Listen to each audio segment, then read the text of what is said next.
And I see some familiar faces here. So. Thank you so much for coming down and visiting us down here in Columbus. What y'all been up to? We've been Waiting for you. Yeah. I just got here. we had a lunch with all the let's call it mover and shaker pastors, you know, and they were going to start out with like what 6, 7, or 8, and then it turned out to be 15, which is a good thing, you know. Yeah. But by the time they finally got there, you know, we were kind of late, so then we started talking, and then it was like, we never did get to lunch. You're talking to pastors, I mean, come on. They talk a lot. What they get paid. Right, yeah. Campaign signs. We're going to get the signs for in August. We're waiting until after the conventions, you know, and so, you know, I think the campaign manager, not me, says, you know, if you get them too early, they just get stolen, but they're coming. We got bumper stickers. Get stolen anyway. Oh, where are your bumper We stickers? got bumper stickers. Yes. Oh, good. Oh, no. Emily's grabbing them right now. Okay, good, good. Oh, there's Dominic. They're coming out, yeah. But I just wanted to say that we are so grateful that you came down to see us, and we talk about you all the time. Yeah. We love the fact that you're running. We're grateful that you're running, but we want to make this promise to you that, you know, in Columbus, in Muscogee County, in our county area, you know, no one's going to outwork us. No one is going to outwork us when it comes to getting you in, when it comes to getting all Democrats in. And so we are thrilled to let you know that this is just a little phone bank right now, but we are in it for the next 107 days until this is over. And once we get you in, we're going to support you then too. Yeah. But I'm just so thrilled that you're here. Columbus has waited for this. Georgia deserves this. And we're just grateful that you are doing this for us. Yeah, and I think that everyone feels the same. Thank you. Well, you know, I think we've seen, you know, from the convention that we just have been through on the Republican side, is how much the country's at a turning point.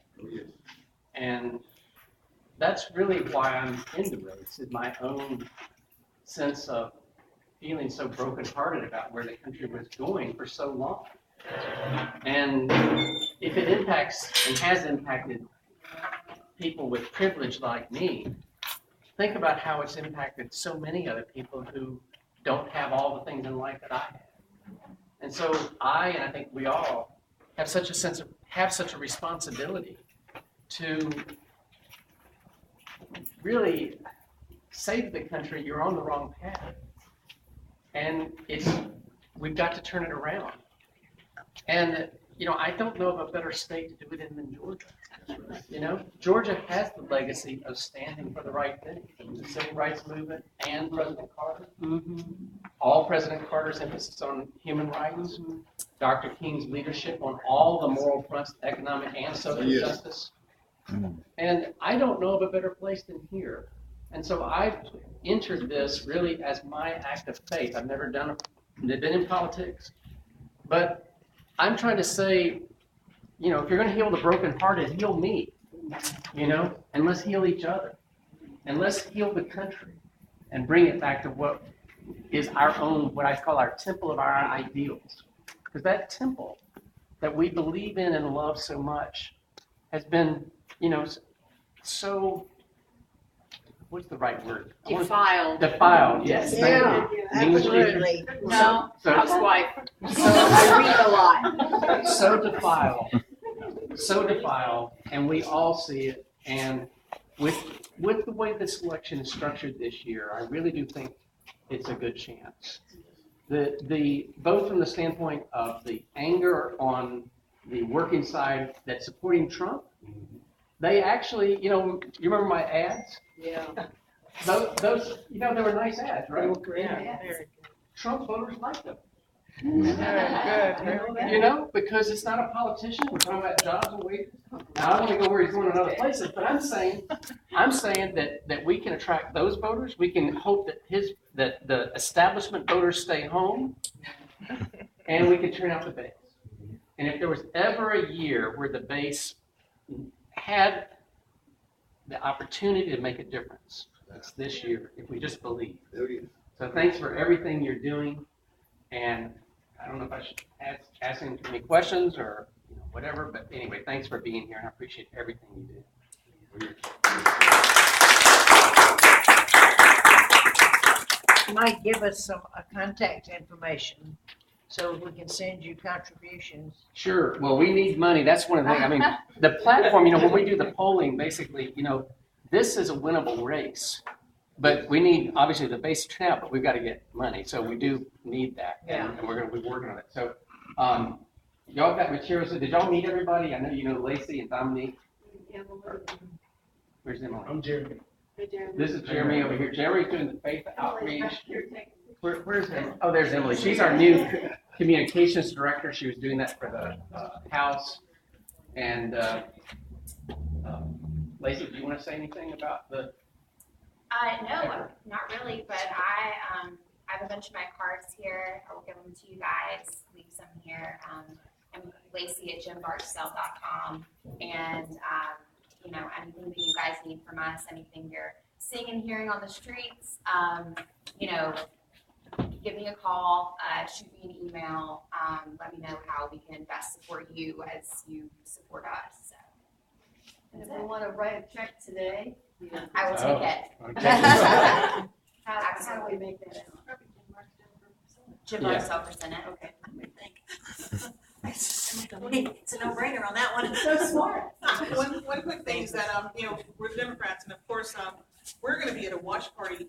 Some of us will be at a watch party here at 7 o'clock next Thursday. And so tell your friends if they're in town. And also, some of us will be in Harris County. They're having a watch party as well next Thursday. We Democrats are on the ball. We're all over the place. It's a watch party down Hillary, except the nominations for Clinton Plain, but it's all Clinton Payne. But it's also a watch party just to kick off even harder exactly what we can do. We can use Hillary as coattails, and we can use Mr. Barksdale as coattails for all the people, all the way to the school board races that we're doing, to the county clerks that we're doing. We have to do this together, and the most important thing is to go from the top of the ballot all the way down to the bottom. And so, please, let's keep in touch when things are going on. Let's get out to them. Let's get each other out to them. Let's share. Let's tell everyone that. Let's pretend that we don't know about any other Democrats. That that everyone's a new person. Even if you know that person's a Democrat, you say to them, what's your plan to get to the polls? Because we have the Democrats. We have the people to win this. Just 2 nights ago, the New York Times decided that Georgia is a toss-up state. Yeah. Other people have been saying, but now it's the Times, who aren't always so friendly. They decided that Georgia is a toss-up state. And so we have the votes. We just have to go out there and get them to the polls. For this year, Mr. Barksdale gets enrolled at them for 6 years, but in 2018, we're going to need a governor to help us out. And somebody to go against David Perdue. Absolutely. And then in 2020, of course, we want to rewrite our districts. And I'm going to tell this story one more time, because there's one thing about voting, and there's another thing about making your votes count for you. I know that you were probably understand for Muscogee County Government here, and but in 151, we have a state representative that's just below us in like Schley County and Lee County and all that. And there's a 33-year incumbent Republican. He was 27 years. He was a Democrat, but now he's a Republican, and it's a majority minority district. This gentleman, there's a gentleman that's running against him right now. And on March the 7th, he paid his qualifying fees, like a lot of us did. And nice, wonderful ex-police officer, ex-military man, and he's running for this Democratic office. He paid his qualifying fees on March the 7th. On March the 11th, a Republican judge redrew his district and drew his house out of his district. We think that that's illegal, but it has happened. So, and threw him off the ballot. He is holding a voter registration card that says 151. He now lives in 154. So not only do we have to vote, we have to make sure that our votes work for us. And by doing, the only way we can do that is to make sure that we have Democrats from the top of the ticket to the bottom of the ticket. So we can have, when we go to our Secretary of State, it's not Brian Kemp who doesn't care that our votes don't count.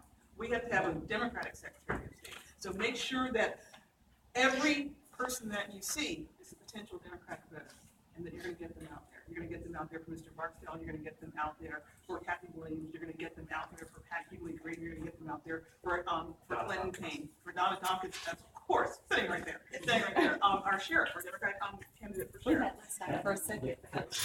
So, the thing is that I'm not gonna shut my mouth out I'm not gonna shut about this until November the 9th, when I will be on a bender in Key West. But until then, we are going to work as hard as we can to make sure that Georgians get what they deserve, which is Jim Barksdale, which is Donna Tompkins, which is Clinton Kane, which is everyone that we have missed for so long. This is our year.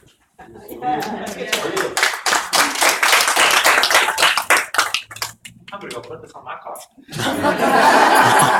In action. Nice. Yes. Hi, I'm Susan Stevenson, and I am not originally from Georgia. And one of the things that irks me so much here in Georgia is we have all these political people running around and talking about Jesus and how much their religion matters to them. And then they get their sorry butts up to Atlanta, and what they legislate is anything but something Jesus would approve. And I am so sick and tired of hearing about these politicians and their wonderful commitment to religion. And it's, why are people buying off on this? This is nuts. They're not doing anything that Jesus would approve of. It's totally crazy. The people that said they wouldn't endorse Trump, and then they turn right around and said all these horrible things about him, and then they turn around and endorse him, and yet they turn around and call Hillary a lie. It's just crazy. Makes no sense. Mr. Barksdale, Yes, I'm Felicia Matthews. I'm already on your mailing list. And I want to say I like the hat you wear well. Thanks. Meant to be a little different. As long as people are talking about it, it's good, right? Yeah.